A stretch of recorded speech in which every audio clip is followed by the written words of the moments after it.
Hello बच्चों, let's read this question. The question says in a family a person saves 30% of his income if his salary is increased by 20% and savings are decreased by 20%. Then find the percentage increase in the expenditure. तो हम देख लेते हैं की concept क्या होगा. की concept तो की कॉन्सेप्ट हो जाएगा कि मान लो अगर ए अमाउंट इंक्रीज होकर के बी अमाउंट हो गया, यानी जहाँ B is greater than A है, तो यहाँ पर हम परसेंटेज इंक्रीज लिख सकते हैं. परसेंटेज इंक्रीज वो हो जाएगा B minus A by A into 100.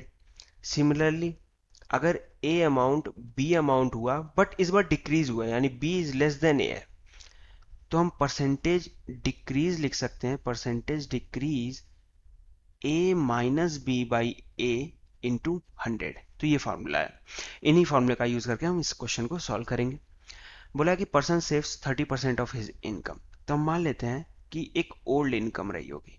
Old income is equals to x rupees. Save कर रहा है वो 30%.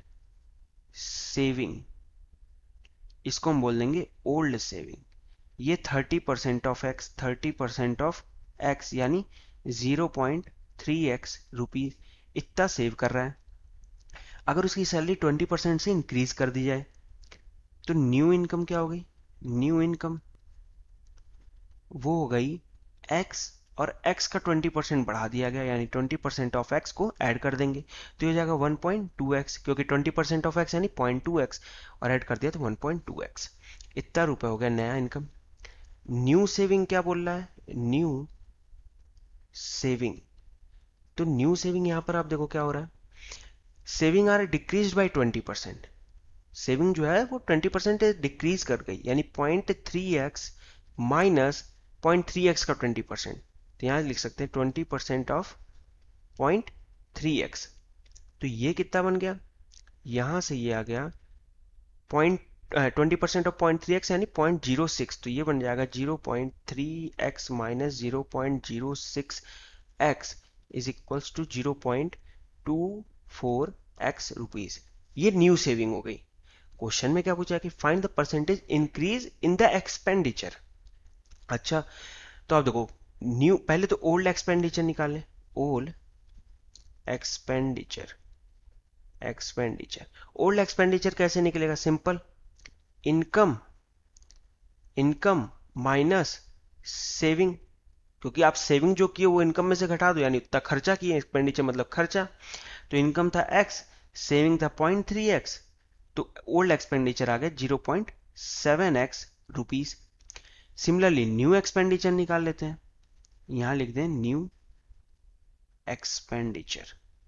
न्यू एक्सपेंडिचर भी हो जाएगा न्यू इनकम यानी 1.2x minus new saving 0.24x, यानी 1.2x माइनस 0.24x, और ये बन गया 0.96x रुपए. अब ये न्यू एक्सपेंडिचर हो गया. ओल्ड एक्सपेंडिचर 0.7 था. तो आप देखो ए से बी इंक्रीज हुआ है, ओल्ड से नए जब गए तो इंक्रीज हुआ है, यानी परसेंटेज इंक्रीज निकालना है. Percentage increase in expenditure. और परसेंटेज इंक्रीज क्या हो जाएगा. फॉर्मूला हमने देखा B minus A by A into 100, यानी 0.96x minus 0.7x 0.7x by 0.7x into 100. B minus A by A into 100. x तो कैंसिल आउट हो गया. 0.96 में से एक करेंगे तो यहाँ 6 आ जाएगा, 9 में से 7 जाएगा तो 2. 0.26 बाई 0.7 इंटू 100, ये बना 26 बाई 0.7, या फिर हम इसको बोल सकते हैं 260 बाई 7%. 260 बाई 7% बोलो, या फिर इसको हम बोल सकते हैं 7 से अगर डिवाइड करो तो यहां बन रहा है 7 त्रिक 21 बचा 5 0 7 सते 49 और 1, तो यानी 1/7. तो ये हो गया 37 सही 1/7%, और यही हमारा आंसर होगा. So the final answer is 37 सही 1/7%. Hope you understood it well. Best of luck. Thank you.